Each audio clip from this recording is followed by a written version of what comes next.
कराची के लोग सिर्फ के इलेक्ट्रिक से बिजली लेने पर मजबूर हैं। कंपनी ठीक नहीं तो दूसरी के पास जाने का ऑप्शन तो हो। कौमी असम्बली की तवानाई कमेटी में MQM के मुस्तफा कमाल ने मजीद क्या कहा, अलीम मलिक से जानते हैं। बताइए अलीम। बड़ा तवानाई का इजलास हुआ जिसमें जो IPPs के साथ मामलात हैं उसके हवाले से अरकान असम्बली में बड़ा सवालात उठाए। इस हवाले से जो मुस्तफा कमाल है उनका ये कहना था कि अब IPPs से मुआहदों का अभी तक रिलीफ जो है वो क्यों नहीं आ रहा। 2 माह हो गए हैं। जिस पर सेक्रेटरी ने कहा कि 2 माह हो गए हैं, इन मुआहदों का रिलीफ आना शुरू हो जाएगा।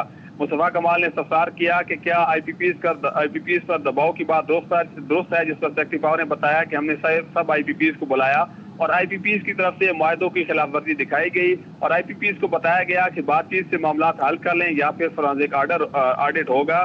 तो IPPs को उनका ये कहना था कि IPPs पर जो दबाव है उसकी बातें ठीक नहीं है। इसके साथ साथ जो ब्रीफिंग दी गई उसमें ये बताया गया कि जो 14 आयल और 8 बगास IPPs की कैपेसिटी पेमेंट्स हमने बंद कर दी हैं।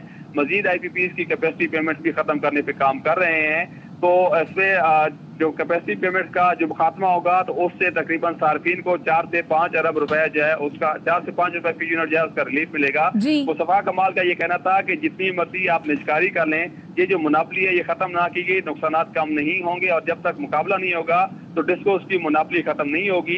उनका ये भी कहना था कि के इलेक्ट्रिक की निजकारी की गई, लेकिन इसकी भी तो मुनाफली है। कराची के लोग सिर्फ के इलेक्ट्रिक से बिजली लेने पर मजबूर हैं। एक कंपनी ठीक नहीं है तो किसी दूसरी कंपनी के पास जाने का ऑप्शन मौजूद होना चाहिए, जिस पर सेक्रेटरी पावर ने कहा कि इसलिए हम बिजली की आजाद मार्केट बनाने पर काम कर रहे हैं और सार्फिन कंपनियों से अपनी मर्जी से बिजली खरीद सकेंगे। जी बहुत शुक्रिया।